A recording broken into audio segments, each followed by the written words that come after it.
All right, a lot of stories for us this morning. We find Dr. Bati. Rufai, your take on some of the stories this morning, the Energy Summit, the charges brought before former Attorney General and his son, the Electoral Act Amendment, and others. I mean, I've always known that the National Assembly is not ready. They're not serious about election transparency in the country. They don't want it.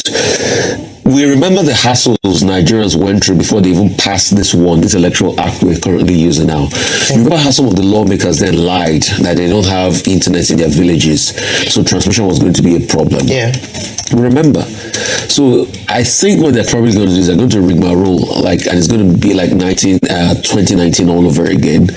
Because as at February, I think you need about a year, for it to have been signed into law. So as at February today, if I've not done anything about it, the possibility you're going to do it is very stark. Mm-hmm. And these guys don't care about Nigeria. See, the people that they call themselves the representative of the people are the representative of themselves.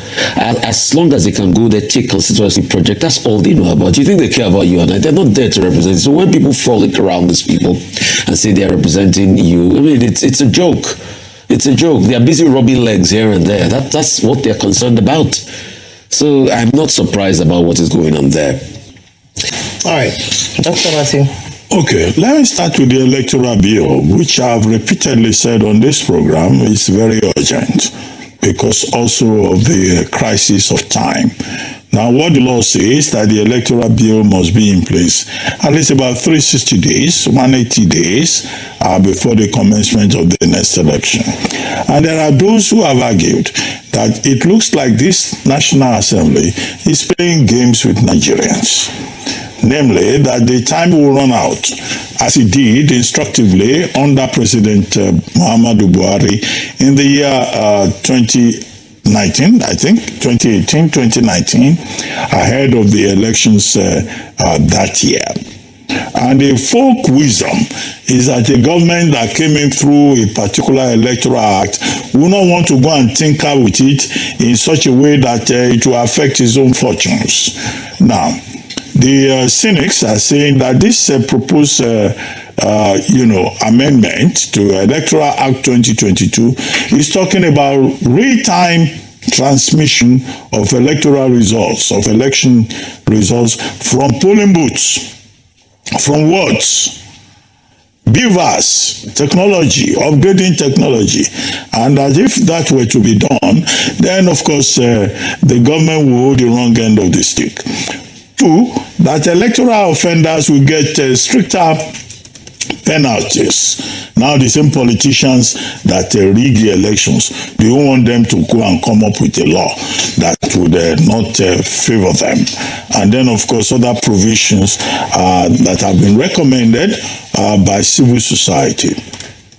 Why do people think that the Tinubu administration is not committed to electoral reform, which after every election, Nigerians have said will be necessary in terms of legislation, in terms of deepening of the electoral process, in terms of further empowerment of the Nigerian electorate?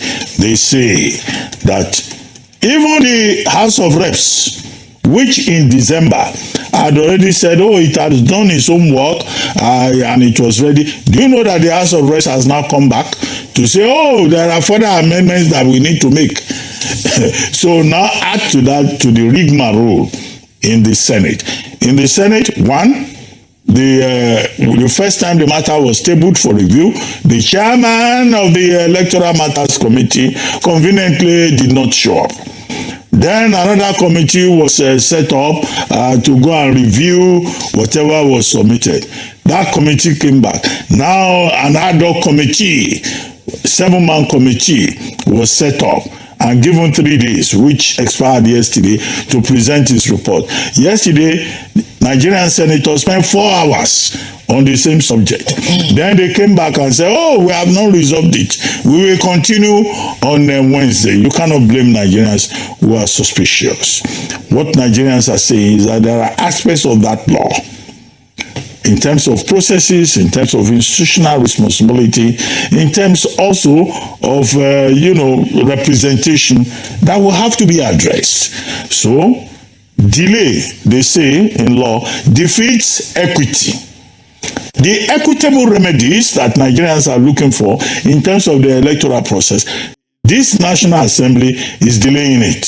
So when at the end of the day they don't achieve the objective and time runs out, even now that some people are saying even the election should be, the process should be fast-tracked and moved towards November, you will not be able to achieve it in terms of what the law says about time and other processes. But we will see.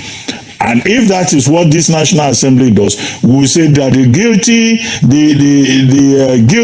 guilt was foretold. So there's responsibility and accountability issues on the part of the National Assembly. Now, the second issue. News. Your fast, reliable, and simplified source for Nigerian news updates.